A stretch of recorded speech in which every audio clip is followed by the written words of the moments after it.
नीतीश कुमार ने एक बार फिर से पाला बदल लिया है और यह तब है जब भाजपा के साथ उनका गठबंधन चल रहा था। वह लगातार सीएम बने हुए थे, उनके सीएम बनने पर कोई भी सवाल नहीं खड़ा हो रहा था। लेकिन अचानक ऐसी कौन सी मजबूरियां थी या ऐसी कौन सी जरूरत थी या किस वजह से इन्होंने पाला बदला है, ये सारी जानकारी अभी आपकी खबर के दर्शकों को मिलेगी।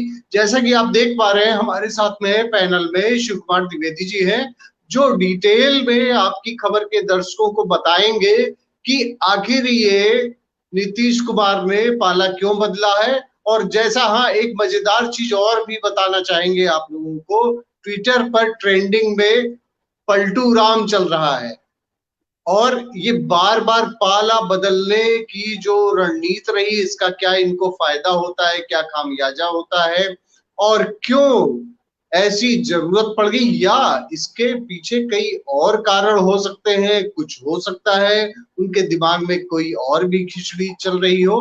तो जैसा कि हमारे साथ में आप देख पा रहे हैं, शिव कुमार द्विवेदी जी हैं हमारे पैनल में। आपकी खबर में शिव कुमार द्विवेदी जी, आपका बहुत बहुत स्वागत है। और आज आपकी खबर के दर्शक ये जानना चाहेंगे कि नीतीश कुमार ने पाला बदला क्यों है, इसके पीछे उनकी स्ट्रेटजी क्या है। नमस्कार, मैं हूं राजीव और अब आप सुनेंगे शिव कुमार द्विवेदी जी से कि आखिर में ये बिहार की पॉलिटिक्स अचानक क्यों नया मोड़ ले ली। जी शिव कुमार जी। धन्यवाद राजू जी। जहां तक अभी आपने पहले ही अपने संबोधन में बोल दिया कि पलटू राम उनको कहा जा रहा है, बार बार वो पलटी मारते हैं, कभी आरजेडी और कभी बीजेपी की तरफ। फिलहाल भारतीय जनता पार्टी एक ऐसा दल है जिसने नीतीश कुमार को पांव जमाने का स्थान दिया पूरे बिहार के अंदर। और इनकी पुरानी कोलैबोरेशन रहा है, इनका पुराना गठबंधन रहा है। 1994 में भारतीय जनता पार्टी, जब अटल आडवाणी का युग हुआ करता था, उस समय से जेडीयू इनके साथ ही रहे हैं। और आपको बता दें कि उस समय भी कोई जेडीयू बहुत स्वीप नहीं करती थी बिहार के अंदर।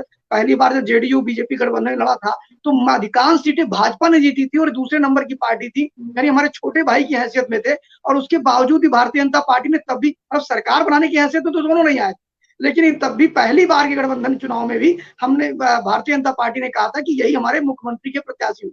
और ऐसा हमेशा भारतीय जनता पार्टी करती चली आई है। आप दो चीजें देख सकते हैं, जबकि हम बिहार की राजनीति पूरी तरह से अपना कंसंट्रेशन कर रहे हैं और आजकल की जो घटनाक्रम हुए उस पर हम चर्चा करने के लिए उपस्थित में है। आप एक चीज बताइए, अभी जो इस प्रकार की खबरें आ रही हैं माननीय नीतीश जी को लेकर के कि उनके जो स्पोक पर्सन है वो कह रहे हैं साहब आरसीपी सिंह को इन्होंने मंत्री बना दिया बिना नीतीश कुमार जी के कहे। ऐसा नहीं है, नीतीश, बड़ी हास्यास्पद बात है। नीतीश जी के कहने पर ही आरसीपी सिंह को केंद्र में मंत्री बनाया गया। दूसरा है, कह रहे हैं आरसीपी सिंह के बहाने हमें कमजोर किया जा रहा है। तीसरा, चिराग पासवान की वजह, चिराग पासवान के माध्यम से भी इनको कमजोर किया जा रहा है। मुझे साथ समझ में नहीं आई राजू जी कि ये 2 साल बाद आपको पता लगा कि चिराग पासवान की वजह से आप कमजोर हुए। 2 साल बाद आपको पता लग रहा है कि आरसीपी सिंह आपकी नहीं सुन रहे हैं। ये एक बड़ी विडंबना है। दूसरी बात, जब इन्होंने पलटी मारी, खासतौर पर इनके पलटी मारने पर तब लोगों को आश्चर्य नहीं हुआ जितना आश्चर्य इनको जब इन्होंने आरजेडी में गए थे। क्योंकि भारतीय जनता पार्टी के साथ जब ये आए थे 94 में, तब इन्होंने जंगल राज के खिलाफ बिगुल बजाने की बात करी थी। वो कहा था जंगल राज को हम खत्म करेंगे बिहार में। जो अपहरण थी, हत्या थी, लूट थी, बलात्कार थी, ये एक सामान्य घटना थी। मैं खुद भी बता सकता हूँ कि जब 2013 के करीब में और उससे पहले अगर जाइए आप तो बिहार में बड़ी भयावह स्थिति थी। अब तो काफी हद तक खत्म हो चुकी है। चाहे गांधी मैदान का एरिया हो, चाहे वो पटना का एरिया हो, पटना ही बहुत सुरक्षित नहीं था, आज पटना ही बहुत सुरक्षित है। मैं सिर्फ इतना कहना चाहूंगा कि अभी तक आपको पता ही नहीं था कि आपको नुकसान मिल रहा है। और सबसे बड़ी चीज राजू जी देखिए कि 43 सीट पाने वाली पार्टी जेडीयू पूरे दमखम के साथ मुख्यमंत्री थी। और अभी एक बयान और दिया जा रहा है, बयान में ये कहा जा रहा है आरजेडी के लोगों के द्वारा कि साहब हमें काम करने नहीं दिया गया। बड़ी अजीब बात है। मलाई वाली पोस्ट आपके पास है, गृह मंत्री, गृह मंत्रालय आपके पास है, शासन सत्ता का मुखिया आप हैं, और आपको क्या नहीं मिला। सच्चाई ये है कि जो नीतीश कुमार जी ने जो पाला बदला है, अभी तक एक देखिए, हर दल की अपनी एक विचारधारा होती है, चाहे वो भारतीय जनता पार्टी हो। और मैं तो कहता हूं कि आज पूरे भारतवर्ष में सिर्फ 2 ही दल हैं जो विचारधारा के आधार पर लड़ाई लड़ते हैं। वो अलग बात है कि उनकी विचारधारा कितनी मजबूत है कितनी नहीं है। एक भारतीय जनता पार्टी जिसकी अपनी विचारधारा है, और दूसरा दल अगर कोई है तो वह सिर्फ वामपंथ रह गया है, बाकी सभी दलों की विचारधाराएं समाप्त हो गई है। तो विचारधारा के आधार पर तो नीतीश बाबू कह नहीं सकते कि हम इनके साथ जा रहे हैं उनके साथ जा रहे हैं। समझिए आप मेरी बात। तो उन्होंने यही सब आरोप लगाने शुरू किया। और ये मामला आज से नहीं है राजू जी। जब ये 43 सीट पाए थे, आपको ध्यान होगा, इन्होंने कहा था बीजेपी के आदमी को मुख्यमंत्री बना दीजिए। ऐसा एक बयान आपने सुना होगा कि मैं तो चाहता हूं बीजेपी का आदमी मुख्यमंत्री बन जाए, मुझे मुख्यमंत्री पद की लालसा नहीं है। उसके बाद आप मुख्यमंत्री भी बन गए। मुख्यमंत्री बनने के बाद तक भी स्थितियां बहुत संभली नहीं थी। एक बहुत बड़ा घटनाक्रम 1 साल पहले हुआ, जब विधानसभा के अध्यक्ष मिस्टर सिन्हा, जो सिन्हा वहां पे विधानसभा अध्यक्ष थे, जो फुलवारे शरीफ, जो कि बिहार का एक बगल का पार्ट है, पटना के बगल का, वहां पर एक लड़की के साथ घटनाएं होती हैं, बलात्कार होता है, और उस बलात्कार को लेकर के उसके अपराधियों को पकड़ने के लिए उसकी विधानसभा अध्यक्ष की कॉन्स्टिट्यूएंसी है, विधानसभा अध्यक्ष कहते हैं साहब इस पे कार्रवाई होनी चाहिए। सोचिए, विधानसभा अध्यक्ष एसपी को बुलाता है, कहता कार्रवाई होनी चाहिए, और वहां जो थाना अध्यक्ष है वो विरोधियों को संरक्षण दे रहा था। इस पर जब विधानसभा में विधानसभा अध्यक्ष ने स्वयं मुख्यमंत्री से यह प्रश्न किया तो उन्हें नागवार गुजरा। चूंकि मुख्यमंत्री ने गृह मंत्रालय रखा था, इसलिए प्रश्न करने का अधिकार सीधे सीधे मुख्यमंत्री से होता था, और वो मामला तूल पकड़ा। इन्होंने दबाव बनाया कि जिसको मैं कहूं वही विधानसभा अध्यक्ष बने। बीजेपी ने कहा ये नहीं हो सकता है, विधानसभा अध्यक्ष तो हमारे यही रहेंगे और कोई नहीं रहेंगे। वहां से तल्लखियां बढ़ी। अभी आपने देखा नीति आयोग की बैठक अभी 4-5 दिन पहले हो रही थी, मुख्यमंत्री जी ने फिजिकली बैठक कोरोना के बाद पहली बार हुई है, उसमें 2 मुख्यमंत्री नहीं रहे। एक मुख्यमंत्री का न रहना स्वाभाविक है, भारतीय जनता पार्टी के नहीं थे, उनका भी अपना स्टैंड है। अक्सर आजकल मुख्यमंत्री अगर नीति आयोग की बैठकों में नहीं जाते हैं तो अपने आप को शेर समझ लेते हैं और सोचते हैं मैं मोदी का प्रतिद्वंदी हो गया हूं। और यही स्थिति कभी एक ममता बनर्जी की हुआ करती थी। इस बार ममता बनर्जी जी आई तो अपने क्या नाम है, के शेखर राव जो है, चंद्रशेखर राव, वो नहीं आए, जो कि टीआरएस के लीडर हैं, और साथ में नीतीश बाबू नहीं गए। इसके अलावा देखिए, जो राष्ट्रपति रामनाथ कोविंद की फेयरवेल पार्टी की गई तो उसमें भी मुख्यमंत्री नहीं गए, नीतीश बाबू। उसके बाद में अभी जब मुर्मू जी का हमने स्वागत किया तो उसमें भी नीतीश जी नहीं गए। अब बात ये आती है कि आप कह रहे हो कि साहब हम यहाँ दबाव महसूस कर रहे थे। अभी नीतीश जी का एक बयान है कि हम दबाव महसूस कर रहे थे। 43, जहां पर तो 74 एमएलए हैं खाली बीजेपी के, और जहां आप जा रहे हैं वहां तो 79 एमएलए हैं, और वो तो और ऐसी पार्टी के हैं जहां आप ये कह के आए थे कि भ्रष्टाचारी है, इनके साथ मेरा बहुत कुछ नहीं चल सकता, और आप वापस आ गए थे। तो आप सोचिए, अब तो वहां विभिन्न और लोग हैं, आपके पास बहुमत तो 163 का वहां पहुंच जाएगा, लेकिन स्थिति ये है कि अच्छा, वहां वामपंथ जी।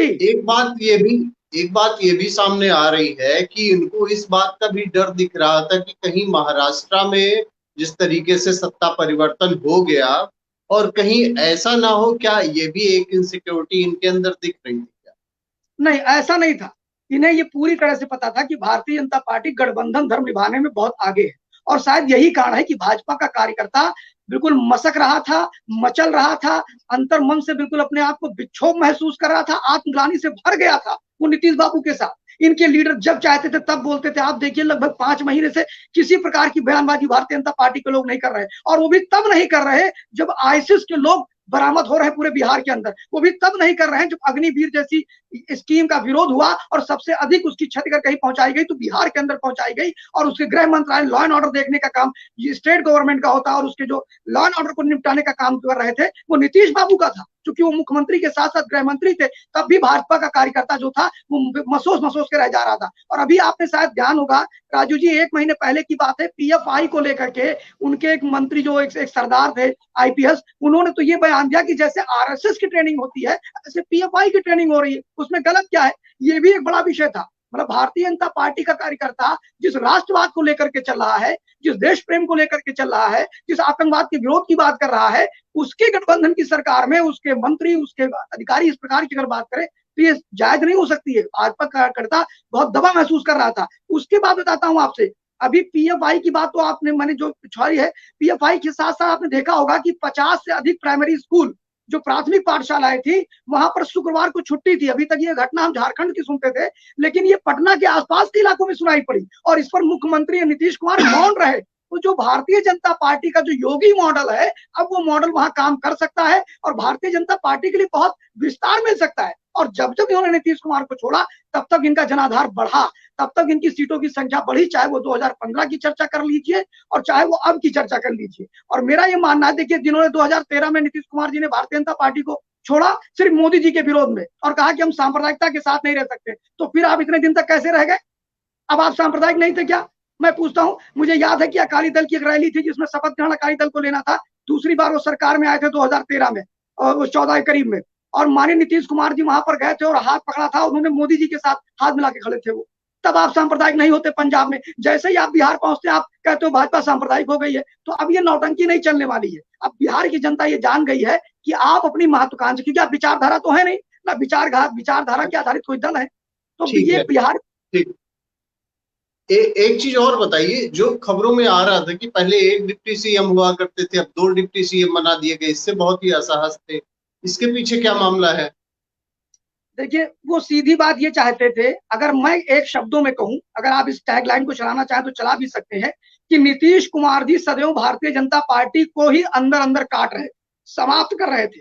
इस प्रकार के जो बयान वो देते हैं कि दो डिप्टी सीएम से घिरे हुए थे, ऐसा कुछ नहीं था। मलाई वाली जितने भी मंत्रालय थे वो सब इनके पास थे। ये तो आप जानते हैं, नीतीश कुमार जी अच्छे बार्गेनिंग कर लेते हैं, अच्छी तरह से समझौते करते हैं। अभी वो देखिए, नीतीश कुमार जी जब आरजेडी के साथ जा रहे हैं, वहां भी उन्होंने कहा गृह मंत्रालय हमारे पास रहे। आप समझिए, अभी वो शपथ ले रहे होंगे, जो हम लोग डिबेट कर रहे हैं, तो उनका शपथ का समय भी हो रहा है, और वो इस समय भी कह रहे हैं कि गृह मंत्रालय हमारे पास रहेगा। मलाईदार वाली जितने भी मंत्रालय हैं वो उनके पास रहेंगे। सच्चाई तो ठीक उल्टी है राजू जी। जो आपने मुझसे प्रश्न किया है कि उनको दबाव में, वो दबाव में नहीं थे, वो हमेशा भाजपा को दबाव में रखते हैं, और दबाव तो यहां तक करते हैं कि वो छोटे छोटे बम विस्फोट करा देते हैं मोदी की रैली में 2014 की। आप समझिए, इस प्रकार का दबाव बनाते हैं, और उनकी स्थिति यह है कि वो एक व्यक्ति है, ना कि एक विचार है, और यही कारण है कि उनकी महत्वाकांक्षा बली है, वो अहंकारी है। और आप देखिए, मैं छोटा उदाहरण देना चाहूंगा आपको। भारतीय जनता पार्टी जिन जिन जगहों पर अपने स्वयं के बल पर लड़ी या गठबंधन से लड़ी, वहां उसके गठबंधन पे उसके लीडर डेवलप नहीं हो पाए, और नीतीश बाबू ने तो कभी नहीं होने दिया। आप देखिए, सुशील मोदी जी को हमेशा रखते थे, इसके अलावा किसी दूसरे नेता की बात होती तो तुरंत मना कर देते थे। क्यों? सुशील मोदी उनके हिसाब से चलते थे, इसलिए। अभी आप देखिए, शहनवाज हुसैन को लिया अच्छा, गया ये तो बताइए, थोड़े वो सहज हुए। जी। एक चीज मेरे समझ में नहीं आ रहा है, जो आपने कैलकुलेशन सारी चीजें बताई कि भाजपा का हमेशा ये नुकसान करते रहे और भाजपा हमेशा जो है नुकसान में रही, तो ये बात तो भाजपा के नेतृत्व को पता ही होगी, तो क्यों नीतीश कुमार को बार बार प्रोजेक्ट सीएम के तौर पे किया जाता था? बस यही बात मैं कहना चाहता हूं। भारतीय जनता पार्टी राजनीति में शुचिता की पक्षधर रही। भारतीय जनता पार्टी राजनीति में गठबंधन धर्म निभाने को मानती है। और अभी आप सुनिए कि अभी मुश्किल से हफ्ते भर नहीं हुए हैं, अमित शाह जी पटना गए थे, उन्होंने कहा था कि हम लोकसभा का चुनाव श्री नीतीश कुमार जी के नेतृत्व में ही लड़ेंगे। हमने साफ ये बात कही, हमने बार बार बयानों को नहीं बदला, और शायद यही कारण रहा कि जनता ये विश्वास करती है गठबंधन। हमने तो मायावती जी के साथ गठबंधन धर्म निभाया ना। मेरा मानना है कि अगर हमने गठबंधन किया है तो हम तुनक मिजाजी से गठबंधन नहीं तोड़ सकते हैं। ये एक दो दिन का खेल नहीं है। जो काम नीतीश बाबू क्या करते हैं, वो चाहे भारतीय जनता पार्टी के साथ करें, चाहे आरजेडी के साथ। लब्बो लबाब मेरा सिर्फ इतना कहना है कि वो आरसीपी सिंह, जो भारतीय जनता पार्टी ने उन्हें मिनिस्टर बना दिया राज्यसभा में ले जाकर के, राज्यसभा में भेजा किसने? भाई भेजा तो आपने, जेडीयू ने भेजा ना। और जब वो मंत्री बने तो आपको पता नहीं था। तो ये, और अब पहली बार ऐसा हुआ है राजू जी कि इस बार नीतीश चाचा का दांव नहीं चलेगा। पिछली बार भारतीय जनता पार्टी से ये कहते हुए गए कि साहब ये सांप्रदायिक दल था, तो सीए का समर्थन आपने क्यों किया सदन के अंदर? तो आपने 370 का समर्थन क्यों किया? उस पर तो मुस्लिम वोट बैंक विफल जाएंगे। मुस्लिम वोट बैंक उससे विरोध कर रहे थे। और ऐसे अनेक विधेयक है राजू जी, जिसका मुखर विरोध कांग्रेस पार्टी करती रही है, जिसका मुखर विरोध वामपंथी करते रहे, जिसका मुखर विरोध आरजेडी करती रही है। उन सारे बिलों को पास कराने में जेडीयू साथ बैठा था लोकसभा के अंदर भारतीय जनता पार्टी के साथ। अब क्या मुंह दिखाओगे आप जाकर के? अब आप लोगों को बताओगे हम एनआरसी के मुद्दे को लेकर के भी ये न्यूट्रल थे, ना ये समर्थन में थे ना विरोध में थे। और अब आप देखिए, जो मेरा मानना है कि जो नीतीश कुमार जी गए हैं उनका नुकसान ज्यादा है। जेडी के जो अपने वोटर हैं वो कांस्टेंट है, बीजेपी के अपने वोटर कांस्टेंट रहेंगे। लेकिन अब नीतीश को अपने वोटरों को समझाना बड़ा कठिन है कि आखिर कभी चिप कभी अच्छा। पट, टैया मेरे बाप के हाँ, लिए नहीं चले। आपने आपने बहुत ही इंपॉर्टेंट चीज कही इसमें। अभी ये एक सवाल ये जानना चाहते थे कि इसमें अभी ये बताया जा रहा है कि आरसीपी सिंह के संपर्क में कई सारे विधायक हैं, तो क्या इससे क्या फर्क पड़ सकता है? क्योंकि वो पुराने नेता वहां के रहे हैं, तो जाहिर सी बात है कि एक दूसरे देखिए, के संबंध होते हैं। तो अब इसका सीएम की फर्क, शपथ लेने के बाद में क्या फर्क पड़ेगा? कोई फर्क नहीं पड़ना है। ये मान के चलिए कि नीतीश कुमार जी मुख्यमंत्री रहेंगे, कोई दिक्कत नहीं आएगी। और अब सबसे बड़ी चीज ये है कि 8 बार के मुख्यमंत्री के शपथ में आज को लेकर के, 8 बार के मुख्यमंत्री के शपथ में 6 बार भारतीय जनता पार्टी ने उन्हें मुख्यमंत्री पद की शपथ दिलाई है। चूंकि एक बड़ा उनके पास में नंबर है, समझिए राजू जी, 163। और अगर उससे मान लीजिए इनके 43 हट भी जाते हैं तो बीजेपी तब भी बहुमत की तरफ आगे नहीं बढ़ पाएगी। शायद बढ़ जाए अगर पूरे के पूरे इनके आ जाए, और ऐसा संभव नहीं है कि पूरे के पूरे जेडीयू के कार्यकर्ता बीजेपी को सपोर्ट करें। तो मेरा ये मानना है कि इससे अगर सबसे अधिक फायदा किसी को होने वाला है तो 2024 के चुनाव में बीजेपी को होने वाला है। और जिस प्रकार आरजेडी के अपने तेजस्वी बाबू कह रहे हैं, और कह रहे हैं कि साहब 10 लाख रोजगार देंगे, तो मेरे ख्याल से एक तो मुद्दा खत्म हुआ कि बिहार में महंगाई नहीं रहेगी, बिहार में बेरोजगारी नहीं रहेगी, बिहार में कली से छापेमारी चल रही है, लड़कों को पकड़ पकड़ के नौकरियां दी जा रही है रात से 12 बजे से, इतना व्यापक पैमाने पर वहां रोजगार हो गया है, आप समझिए। तो ये जो बिहार में एक मुद्दा तो कम से कम अब कांग्रेस नहीं चिल्लाएगी और अब नीतीश कुमार आरजेडी कि बिहार में अब रोजगार नहीं, अब बिहार में रोजगार भी हो गया, कल से सिलेंडर भी 300 रुपए बिकने लगेगा वहां से, ये सारी चीजें हो जाएंगी। तो अब एक चीज पे विराम लगेगा और सबसे अधिक नुकसान इसका अगर कोई उठाएगा, इस पूरे उठापटक का और पलटू राम राजनीति का अगर कोई सबसे अधिक नुकसान होगा तो नीतीश बाबू को होगा। और अगर ये जो धमकी लोग दे रहे हैं या जो इस प्रकार का नैरेटिव सेट कर रहे हैं कि 2024 में नीतीश बाबू नुकसान पहुंचाएंगे, मुझे लगता है कि आज से 20 गुना अधिक शक्तिशाली अगर नीतीश बाबू थे तो 2014 के इलेक्शन में थे, उससे अधिक मजबूत नीतीश बाबू कभी नहीं थे। और 2014 में बीजेपी ने उन्हें धूल चटा दी थी और 40 में 38 सीटें जीत करके भारतीय जनता पार्टी आई थी, आपको बता दें 2 सीटें पर जेडीयू जीत पाई थी। तो अब उससे अधिक मजबूत नीतीश बाबू आज की डेट में नहीं है, जैसा कि अभी आपने पहले ही बताया कि आरसीपी सिंह जो कि मिनिस्टर है और वो जेडीयू से ही है। और मैं पूछना चाहता हूँ नीतीश बाबू किस नैतिकता की बात करते हैं भाई? भारतीय जनता पार्टी से 2020 में जो चुनाव लड़ने की घोषणा उन्होंने करी तो इन्हीं की पार्टी के most senior leader, JP movement के बड़े नेता, जबलपुर से एक मंत्री को हराने वाले श्री शरद यादव जी, जिन्होंने विरोध किया था कि बीजेपी के साथ मत जाइए, वो सांप्रदायिक पार्टी और तरह तरह के आरोप लगाए थे, आरजेडी मत छोड़िए, तब इन्होंने उन्हें पार्टी से बाहर निकाल दिया था। आज वो सारे यादव पूछेंगे कि भैया शरद यादव को तो तुमने पार्टी से बाहर निकाल के बीजेपी से हाथ लाया था। अभी एक वीडियो चल रहा है, आप देख रहे होंगे सोशल मीडिया पे बहुत तेजी से चल रहा है, उस वीडियो में कहते हैं कि मिट्टी में मिल जाऊंगा साथ तुम्हारे नहीं आऊंगा, ये नीतीश बाबू बोल रहे हैं। फिलहाल वो बोल रहे थे बीजेपी के लिए, उसको वीडियो कट पेस्ट करके कुछ सोशल मीडिया पे लोग बीजेपी को न करके आरजेडी को बता रहे हैं। वो बीजेपी के नंद किशोर यादव बैठे हुए सदन में, आप देखिएगा जब उस वीडियो को दिखाते हैं तो नंद किशोर यादव जी से वो कहते हैं कि मिट्टी में मिल जाऊंगा साथ दोबारा तुम्हारे साथ नहीं आऊंगा, भाजपा में नहीं जाऊंगा, और वो भाजपा में लौटे वापस।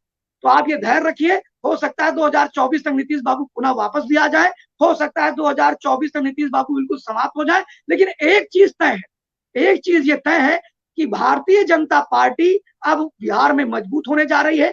जो कार्यकर्ता आतंकवाद के मुद्दे पे, जो कार्यकर्ता लॉ एंड ऑर्डर के मुद्दे पे लोगों को जवाब नहीं दे पाता था और अपनी सरकार का तोहमत भी लेता था, वो अब समाप्त हो गया। तीसरी चीज, जिन प्राथमिक विद्यालयों में अभी तक शुक्रवार को छुट्टी दी जा रही थी उस पर जवाब नहीं दे पा रहा था और नीतीश बाबू से यही सारे प्रश्न होते थे और वो कहते थे मैं दबाव में हूं।